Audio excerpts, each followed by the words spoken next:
Selamat pagi Sobat Karantina, Kakang Tete Dulur Sedanten. Kembali lagi bersama saya Yusuf Nur Hadiansyah di acara podcast Ngoper Gigi, Ngobrol Pertanian Pagi-Pagi. Nah, kali ini kita akan membahas tentang lalu lintas pertanian yang ada di Pelabuhan Penyeberangan Merak. Nah, sudah bersama saya Dr. Hewan Fitriasari. Apa kabar Bipit? Alhamdulillah baik. Alhamdulillah Mas baik. Yusuf gimana? Alhamdulillah baik juga saya. Oke. Ya, kita mau ngobrolin tentang karantina nih Bu. Ibu Ipit sudah berapa lama sih bertugas di Balai Karantina Pertanian Kelas 2 Cilegon ini Bu? Oke, saya sudah masuk ke karantina pertanian kelas 2 Cilegon sudah hampir 10 tahun. Saya masuk tahun 2012. Sebelumnya saya sempat bertugas di karantina pertanian Palembang, seperti itu. Jadi sudah 10 tahun lah saya mengarungi karantina pertanian kelas 2 Cilegon di wilayah Pelabuhan Merak. Oke, sudah 10 tahun ya, cukup lama ya. Tapi awalnya dari Palembang dulu baru pindah ke Cilegon ya Bu ya? Betul. Sudah senior lah ya istilahnya. Menuju lah. Oke, siap.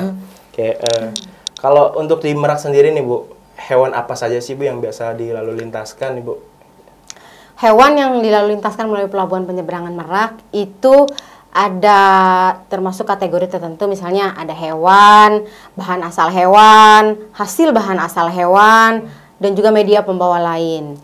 Hewan juga di breakdown lagi, ada yang termasuk hewan ternak, ternak besar, ternak kecil. Ada misalnya ternak besar itu ada yang ruminansia. Ruminansia itu ada salah satunya misalnya kerbau, sapi, kambing, domba. Ada juga hewan kesayangan, misalnya ada anjing, ada kucing, ada burung, seperti itu. Sedangkan yang termasuk bahan asal hewan itu ada daging, misalnya daging ayam, daging sapi, daging kerbau. Begitu juga dengan hasil bahan asal hewan. Misalnya ada nugget, ada sosis, seperti itu kategorinya ke situ.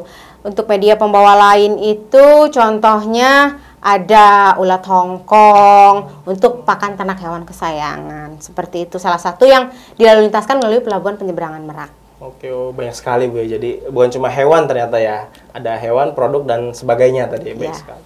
Oke, pertanyaan lagi Bu. Kenapa sih kita harus melaporkan ke karantina Bu kalau mau menyeberangkan hewan nih? Kenapa sih harus lapor? Pasti ini informasi untuk teman-teman di karantina, begitu juga untuk masyarakat di daerah Cilegon dan sekitarnya, begitu juga untuk masyarakat pada umumnya. Kenapa harus lapor? Karena situasi penyakit antar pulau, antar daerah itu tidak sama, kita berbeda. Ada yang misalnya di penyakit di Pulau Jawa, misalnya Pulau Jawa tidak bebas penyakit tertentu, di Sumatera bebas, makanya itu ada persyaratan-persyaratannya. Harus dinyatakan sehat terlebih dahulu untuk bisa dilalu lintaskan menuju daerah tersebut. Seperti itu. Karena perbedaan daerah itu ada beda-beda penyakitnya Bu ya? Ya betul, status situasi penyakit antar daerah, antar pulau itu berbeda. Oke, siap. Makanya harus lapor karantina. Siap.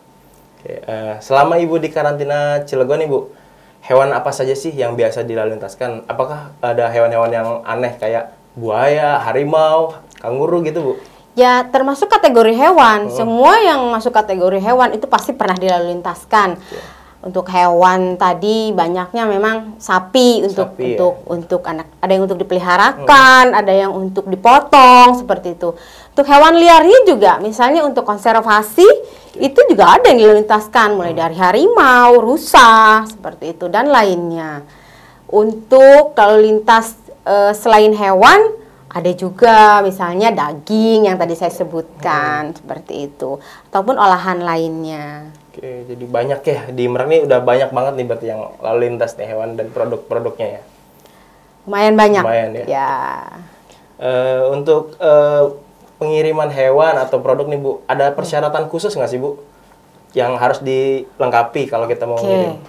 Kalau mau kirim yang media pembawa karantina itu ada persyaratan yang harus dipenuhi sesuai dengan Undang-Undang Nomor 21 Tahun 2019. Itu ada persyaratan tertentu. Di sini salah satunya harus dilengkapi oleh sertifikat kesehatan dari daerah asal yang sudah dinyatakan sehat oleh dokter hewan berwenang tersebut. Jadi kalau sudah dinyatakan sehat dari dokter hewan berwenang dari daerah asal, baru dibawa nih ke karantina. Seperti itu dilakukan pemeriksaan kembali di sini. Oke, jadi ada syarat-syarat dari daerah asal ya? Ya, betul. Kalau kita sudah bawa hewan, udah ada dokumennya, nah hewannya tuh diapain aja Bu di karantina biasanya Bu? Kalau sudah dibawa ke karantina nih hewannya, baik hewan, bahan asal hewan, hasil bahan asal hewan atau media pembawa lain, dilakukan pemeriksaan dokumen. Kemudian setelah dinyatakan lengkap, sah, kemudian dilakukan pemeriksaan fisik. Apabila untuk hewan, ada juga yang harus dilengkapi dengan hasil uji laboratorium. Misalnya untuk hewan ruminansia harus dinyatakan bebas brusela. Kemudian juga saat ini sedang ramai dibicarakan yang sedang terjadi, kasus-kasus yang saat ini terjadi. Itu juga kalau saat ini memang hewan sedang tidak bisa lewat karena sedang dinyatakan tidak bisa dilalu lintaskan untuk hewan besar dari daerah yang dinyatakan tidak bisa.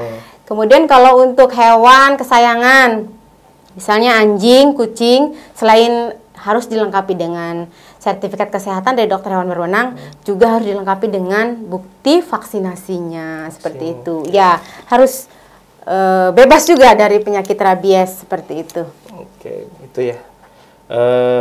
Nih Bu, kalau kita sudah dikarantina, nah hewan setelah diperiksa dinyatakan sakit oleh petugas nih Bu, atau dokumennya kurang lengkap.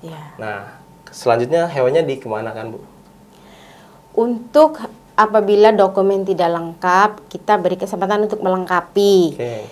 Kalau memang dia dinyatakan rusak, itu kita kembalikan kepada pemilik, kita lakukan penolakan bahwa hewan tersebut rusak, tidak bisa untuk dilalu lintaskan. Bisa jadi kan rusaknya itu karena berbagai faktor. Misalnya kalau misalnya daging, kalau dia harus menggunakan kendaraan tertentu khusus kan harus berpendingin. Kalau rusak kan takutnya rantai dinginnya putus seperti itu. Jadi kita kembalikan kepada pemilik, kita lakukan penolakan seperti itu. Berarti kalau nggak lengkap atau ada yang rusak gitu dikembalikan dulu ke pemilik. Dilakukan tadi penolakan. Oke.